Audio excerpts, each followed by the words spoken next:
আপনাদের এই এলাকা মাদকের জন্য কিন্তু বিখ্যাত, এই জন্য মিস্টার বদিও তো এখানে বিখ্যাত, পুরো বাংলাদেশের জন্য কিন্তু নাম আছে আপনাদের। আমাদের 271 এই কিলোমিটার দেওয়া আমাদের বর্ডার, এটা কিছুটা নদীপথ এবং কিছুটা স্থলপথে, এটা এখন পুরোটি আরাকান আর্মির দখলে আছে, কিন্তু দেশটা আবার মিয়ানমারের।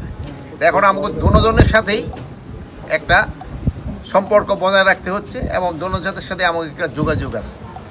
এবং এই ব্যাপারে আপনারা জানেন যে আমাদের সরকার এবং আমাদের প্রধান উপদেষ্টা একজন হাই রিপ্রেজেন্টেটিভ, একজন যার স্ট্যাটাস উপদেষ্টা দিয়ে একজন ডক্টর খলিলুর রহমানকে নিয়োগ করা হয়েছে। উনি কিন্তু এই ব্যাপারে মানে সার্বক্ষণিক দেখাশোনা করতেছে। আর এই এলাকার যে বললেন যে এখানে অন্য কোনো সমস্যা নাই, আর অন্যান্য সব বাহিনীগুলি বিজিবি সহ তারা সব সময় খুব সজাগ আছে, আইন শৃঙ্খলা যেন সব সময় ঠিক থাকে।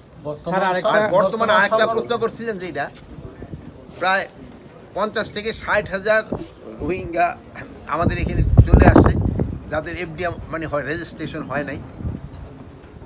এখন এরা তাদের রেজিস্ট্রেশনটা হবে কি হবে না এটা একটা ডিসিশন। আর হয় কি এরা কিন্তু কতগুলি সমস্যা আছে, একটা মানবিক সমস্যা, যেমন ওরা হঠাৎ তারা অ্যাক্সিডেন্ট করে বা আহত হয়ে এখানে আসতে আসতে সেসব তাদের ফেরত দেওয়াও কিন্তু খুব ডিফিকাল্ট। প্লাস এখানে তাদেরও কিছু নিজস্ব লোকজনও আছে, এটা একটা সমস্যা আছে। বাট এই 50 থেকে 60,000 এই রোহিঙ্গাদের কিন্তু ইনডাইরেক্টলি কিন্তু তারা এটা পাচ্ছে কিন্তু খাওয়ার এটার ব্যাপারে সরকার অকেফাল আছে এবং এই ব্যাপারে খুব তাড়াতাড়ি একটা হয়তো ডিসিশন। আমার একটা প্রশ্ন স্যার, বর্তমান সংকটময় পরিস্থিতিতে আপনার এই রোহিঙ্গা মাদক নিয়ন্ত্রণের জন্য এবং এর নিয়ন্ত্রণের জন্য আপনারা কি চিন্তা ভাবনা করতেছেন?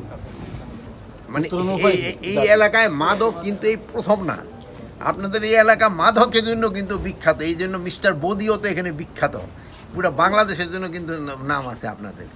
এই মাদকের জন্য আপনারা বিখ্যাত।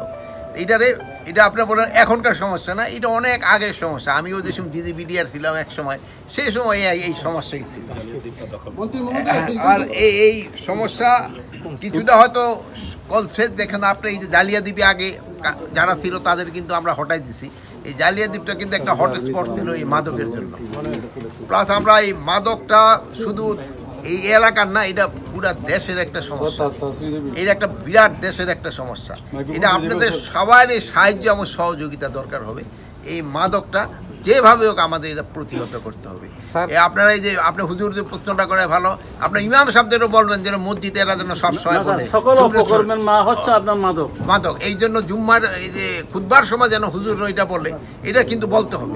এটা এবার আমরা বলতেছি সফল কর্মের মাদক, কিন্তু এটা কিনা আমগো পোলাপানিতে এই ঝামেলাটা করতেছে। মানে এই জন্য আমরা যদি একটু সচেতন হই তবে কিন্তু আমরা আপনার প্রশ্ন করতে তবে কিন্তু আমরা এটা সমস্যাটা সমাধান করতে পারবো। এটা শুধু একটা আইন শৃঙ্খলা বাহিনী না, এটা আপনাদের সবাই সহযোগিতা দরকার।